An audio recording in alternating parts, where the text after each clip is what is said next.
सुनो रोशनी, मैं तुम्हारी इज्जत नहीं लूट रहा। मैं तो तुम्हारे गर्भ में मेरा अंश डालकर एक नई दुनिया बसाने की कोशिश कर रहा हूं। अब अच्छी बच्ची बनकर अपने कपड़े उतार दो, वरना खामखा मुझे तुम्हारे कपड़े फाड़ने का कष्ट उठाना पड़ेगा।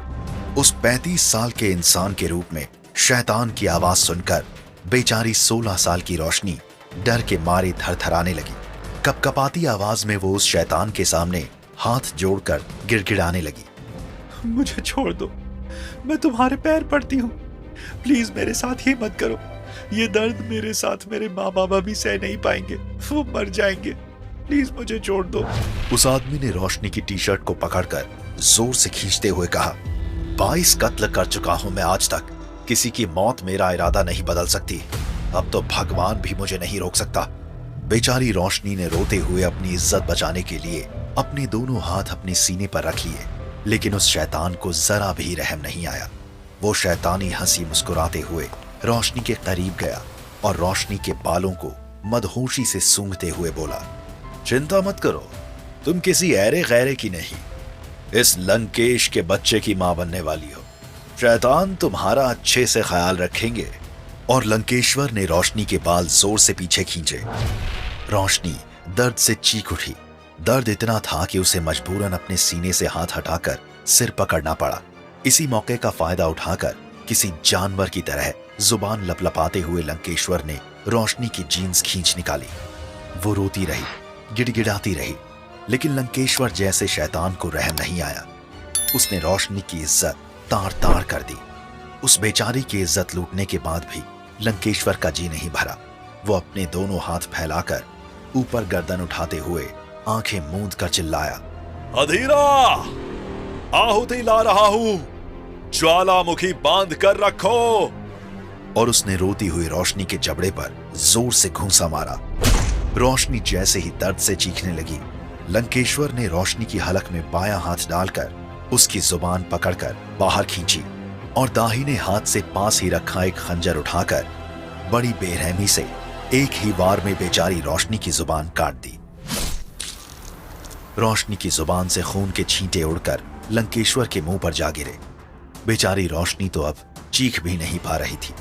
उसकी जैसे सांसें थमने लगी। उसकी आंखें सफेद पड़ गईं और वो बेहोश हो गई। लंकेश्वर ने खंजर नीचे फेंककर अपने चेहरे का खून पोंछने की कोशिश की, लेकिन उसका चेहरा बेचारी रोशनी के खून से इतना सना हुआ था कि वो खौफनाक लग रहा था। लंकेश्वर की आंखें शैतानी खुशी से चमक उठी। उसने अपनी हथेली पर रोशनी की खून से लथपथ कटी हुई जुबान की तरफ घूर कर देखते हुए दांत पीस कर कहा, भगवान, अगर तुम सचमुच हो, अगर दुनिया सचमुच तुम्हारी है, तो मैं तुम्हें चुनौती देता हूं। मैं तुम्हारी दुनिया मिटाने जा रहा हूं। रोक सको तो रोक के दिखाओ मुझे। लंकेश्वर, ये अधीरा तुम्हें हुक्म देता है कि उन दोनों लड़कियों के गर्भ में अपना अंश छोड़कर उनके एक साथ बलि चढ़ा दो। उनके जिस्म का एक टुकड़ा मुझे अर्पण करो।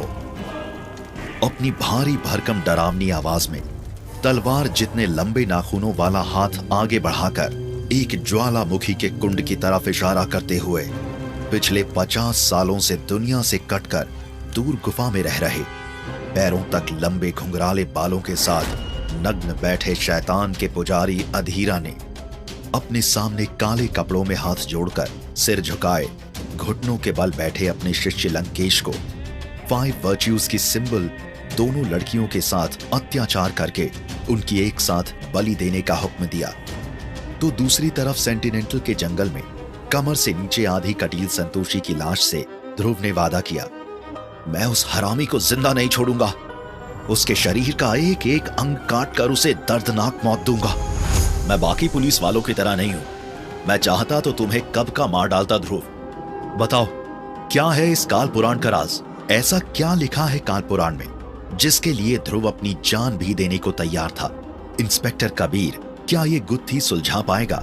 लेकिन उस वक्त घुप अंधेरे में कैद 16 साल की नम्रता ने बाकी 3 हम उम्र बंदियों से कहा, guys, they are going to kill us.